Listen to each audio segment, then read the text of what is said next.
Hi everyone, நம்ம என்ன topic பார்க்க போறோம்னா deep vein thrombosis. Deep vein த்ரோம்போசிஸ்னா ஒன்றும் இல்லை, நம்ம வெயின் இருக்குல்ல, வெயின் அதில் டீப்பான வெயின்ஸில் போயிட்டு பிளட் கிளாட் இருக்கும். எக்ஸாம்பிள் வந்து லெக்ஸ் வச்சுக்கலாம். லெக்ஸில் தான் இது மேஜராக நடக்கும். இது நடக்கிறதுனால என்ன ஆகுதுன்னா பல்மனரி எம்பாசிமெண்ட் வந்து காசு ஆகும். இந்த டீப் வெயின் த்ரோம்போசிஸ் காசு ஆகிறதுக்கு காரணமாக என்னென்ன இருக்குன்னா வீனஸ் கேட்டசிஸ். வீனஸ் கேட்டசிஸ்னா என்னன்னா வீனஸ் பிளட் ஃப்ளோ வந்து கம்மியாக இருக்கும், அதனால வரலாம். அப்புறம் வந்து ஹைப்பர்காயல்வெட்டிக் வெயினில் வந்து பிளட் கிளாட் ஆகிறதுனால டீப் வெயின் த்ரோம்போசிஸ் வரலாம்.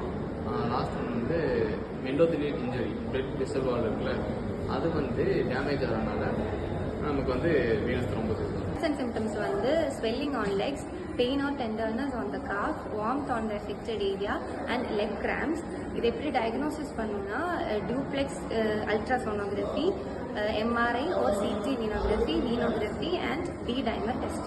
நெக்ஸ்ட் வந்துட்டு நம்ம என்ன பார்க்க போறோம்னா ட்ரீட்மெண்ட் வந்துட்டு ஆன்டிகோயாகுலன்ட் கொடுப்போம். பிளட்டோட கோகுலேஷன் எபிலிட்டியை கம்மி பண்ணுறதுக்காக ஆன்டிகோயாகுலன்ட் கொடுப்போம், like heparin, warfarin. Next thrombolytic therapy for severe கேசஸ்க்கு நம்ம இது யூஸ் பண்ணுவோம். நெக்ஸ்ட் வந்துட்டு இன்ஃபீரியர் வெனா கவா ஃபில்டர், பேஷண்டால ஆன்டிகோகுலேஷன் எடுத்துக்க முடியலன்னா இது மூலயமா வந்துட்டு கொடுப்போம்.